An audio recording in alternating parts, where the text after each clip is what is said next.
Alright guys, today we are going to be upgrading these lights over stock, and the way we're doing that is by, that's the h.i.d bulb. So these ones are dope because they have this little metal shield right here, so keep it from spraying down, so it's going to be shooting upwards where you want it to be. And yeah, let's go ahead and install these.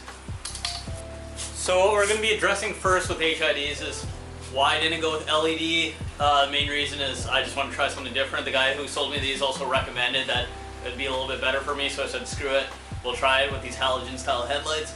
Also, we're going to cover two other things here. We're going to cover the longevity, how to make h.i.ds last, then we're going to cover how to properly install this and what you should look for, and also covers problems as in flickering or other stuff that you'll be seeing. On today's car we're using a Honda CRV, but it's pretty much basic for all these cars. This is a double filament lens, so I only had to buy one bulb kit. If you have a dual single bulbs, then you'll have to buy two kits. I'll zoom y'all in here. Alright, so first we're going to do is get the old bulb out. First by undoing the harness, should pull straight off. And then the rubber plug just pulls out. Hopefully you all can see this. Get rubber plug is out. And then the bulb. The bulb has a little hook thing. It's hard to describe. It's hard to show. But yeah. There you go, the bulb's out. Easy as that. Try to save one of these just in case if the police don't like your h.i.ds, you can fire the old ones back in. So we're gonna just keep these in the center console glove box just in case we need them in the future. Alright, so this is the bulb that we got. You can see it's a little bit different than most. It has this metal case. What you're gonna do is you're gonna give it a quarter turn and pull out. You're gonna pull it out. This is what we're gonna latch in. You know how we took our bulb out, so that's got the 903 style socket. Then after, once we put our rubber in, this is just gonna be a simple twist in and turn out. So let's go put this in. Alright, so let's go back to our stock here, same thing as the inverse, so we're going to put this one in. And we're going to reinstall the clip.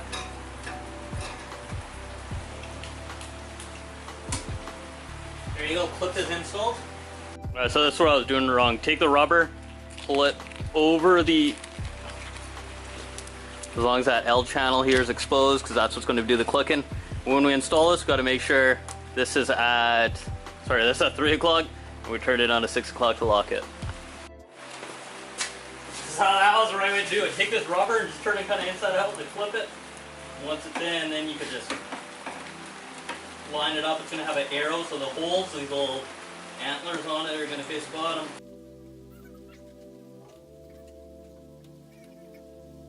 Alright, next step, we're going to prep our wiring harness. So we're going to have one adapter harness and one ballast. This is what kind of makes it bright. What we're going to do is make sure to take plenty of electric grease, dielectric grease, and then fill the hell out of these connectors. This right here is where they normally go bad, so make sure we got plenty of grease in there. That way it'll be watertight. And also on these connectors, these are where it's going to go into your headlight harness. These are going to match up to the pigtail that comes out of the light.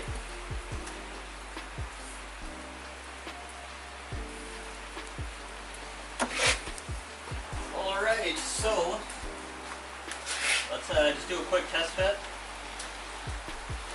So I'm stoked to see how these are going to come out looking. And again, just bury everything in dielectric grease. Can't go wrong if you use too much.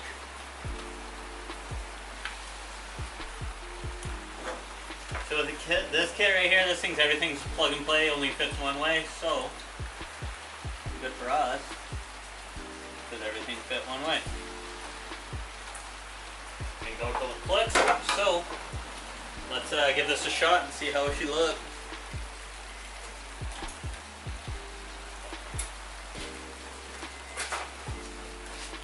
Boy!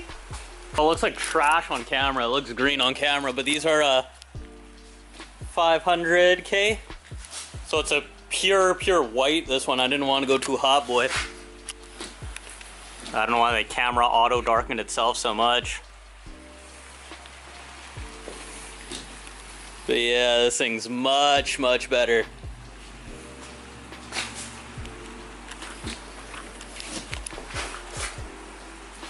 Just shining at the wall, that's the old one there, on the plywood. That's a bright one right on the wall, so you can see it's 20 times better. And a nice cutoff line, nothing that shoots below. I like it.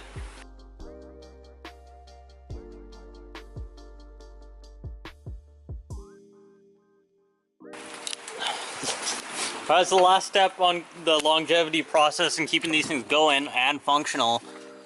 Is underneath the dash here you'll have a ignore. But if you look at this guy right here with the gray plug and the white plug, so that right there is the light module, daytime running light module. I'm in Canada, so we need to have these. I'm not sure if you Americans have these. What I do is unplug them, and what that's supposed to do right there, because when the daytime running lights are on, they just send 6 volts to the high beams, which makes a low beam as like a city light. But unplug those because they kind of screw around with your h.i.d. So once that's unplugged, you're going to have good running h.i.d.s. There you go, guys. Thanks for watching. And yeah, like, comment, subscribe, all that stuff. See you later.